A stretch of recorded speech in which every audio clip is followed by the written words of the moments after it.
Ça s'est bien passé? Ouais, d'accord.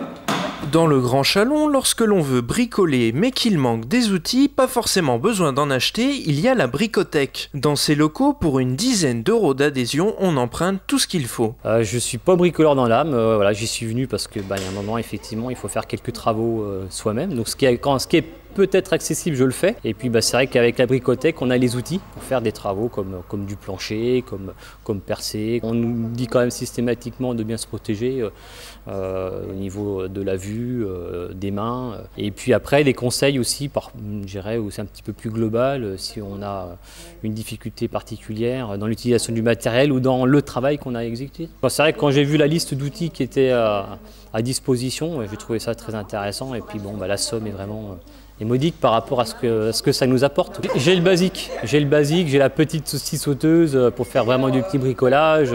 J'ai une perceuse un petit peu plus évoluée, quoi. Après c'est vrai que la scie circulaire, le gros perforateur, la grosse meuleuse, c'est des outils sur lesquels je ne veux pas forcément investir parce que je sais qu'une fois que j'aurai fini ma maison, je n'en aurai plus besoin. Les outils qu'on a, c'est essentiellement des outils pour bricoler à l'intérieur, pour faire de la réfection chez soi. On n'a pas d'outils de jardin, on n'a pas de gros outils de chantier. C'est plutôt pour remettre en état les appartements, les maisons.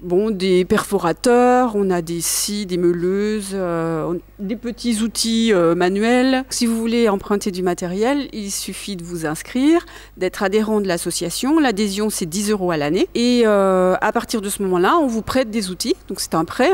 Vous les avez pour une semaine, qui est reconductible. Et sur certains outils, on demande une participation, parce que c'est des outils qui sont sujets à avoir beaucoup d'usure, de façon que nous, on puisse remplacer ces outils. On n'a pas encore d'atelier bricolage. On fait des mini-stages pour instruire les gens sur le maniement de tel ou tel outil, mais on n'a pas encore d'atelier bricolage. Là, on projette, à partir de notre rentrée, c'est-à-dire du 24 août, d'intéresser les gens au bricolage. Ils pourront amener un matériel qui est chez eux, qui est défectueux. Par exemple, leur machine à pain ne fonctionne plus. Ils peuvent l'amener et on essaie de voir ensemble s'il y a moyen de la réparer. La bricothèque est toujours à la recherche de bénévoles, avec notamment l'arrivée à la rentrée du Répar Café pour apprendre à bricoler et réparer les objets du quotidien.